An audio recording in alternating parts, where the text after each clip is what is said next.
Welcome to Dark Knight Films Reviews and another horror movie night.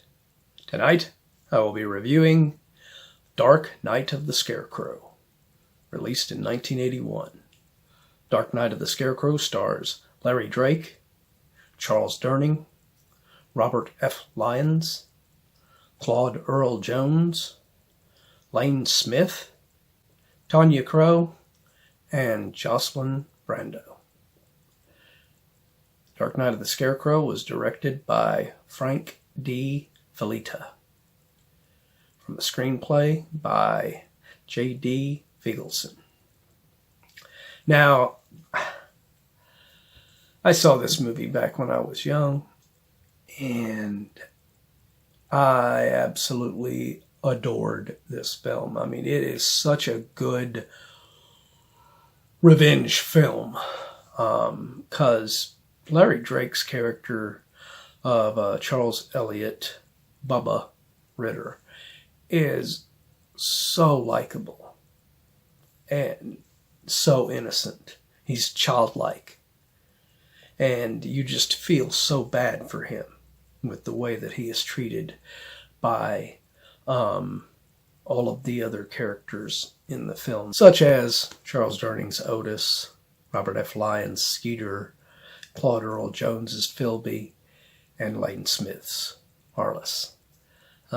These characters put that poor retarded man through the ringers, and it's so sad. You just feel so bad for that character, and that is because of the great performance by Larry Drake in this film. He just makes you feel for him so much.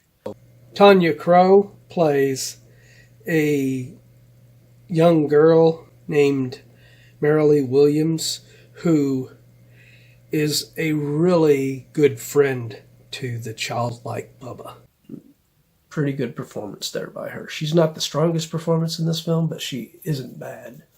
And then you have Bubba's mother, played by Jocelyn Brando.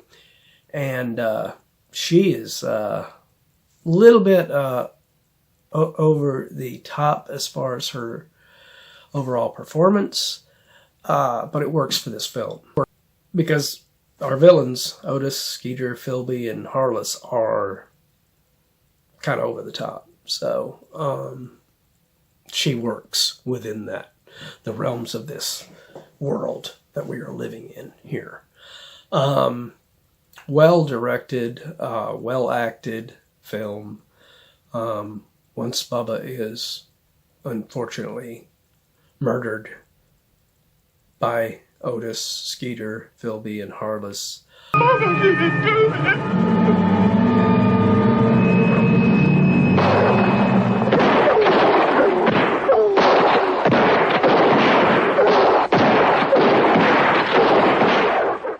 You get those moments where the supernatural elements come in, where we suspect that Bubba has returned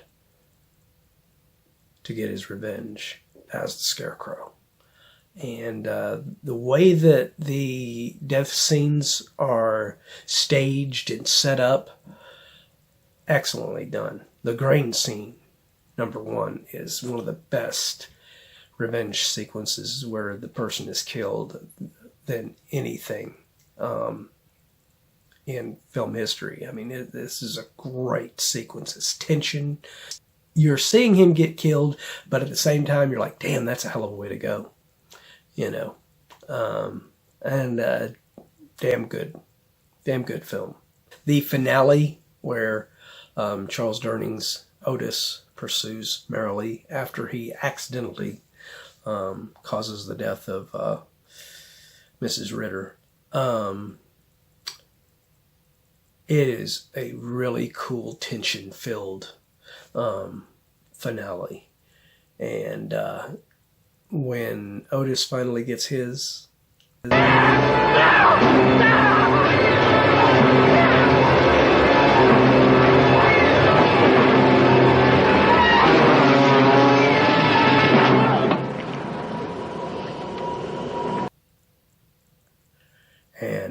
walks up to Merrily.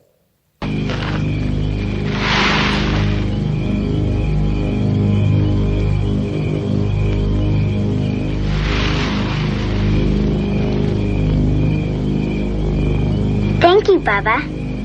It feels good.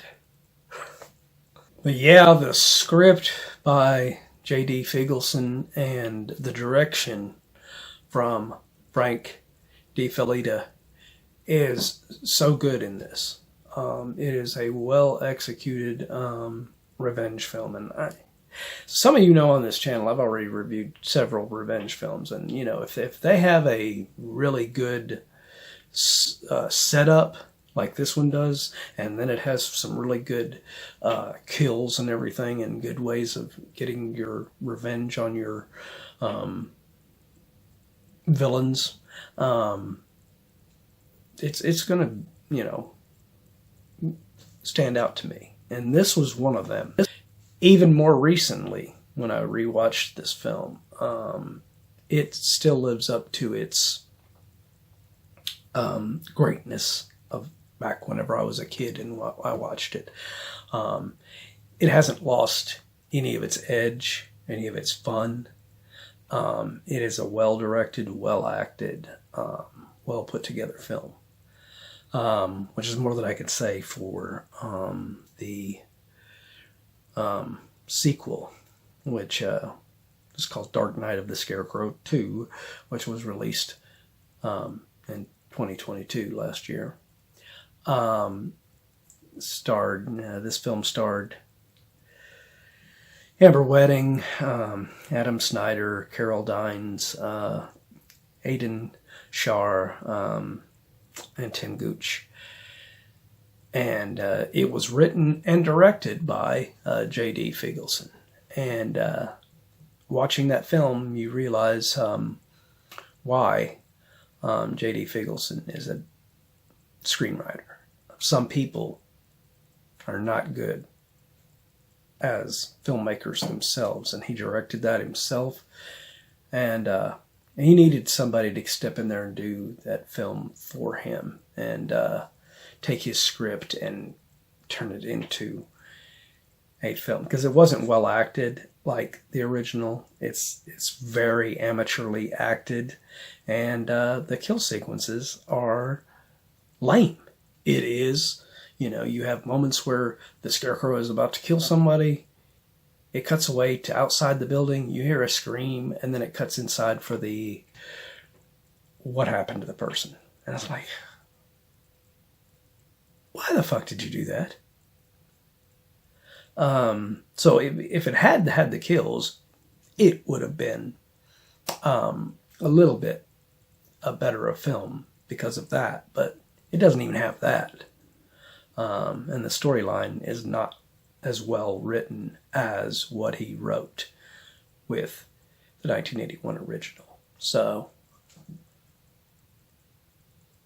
my final review of Dark Night of the Scarecrow from 1981.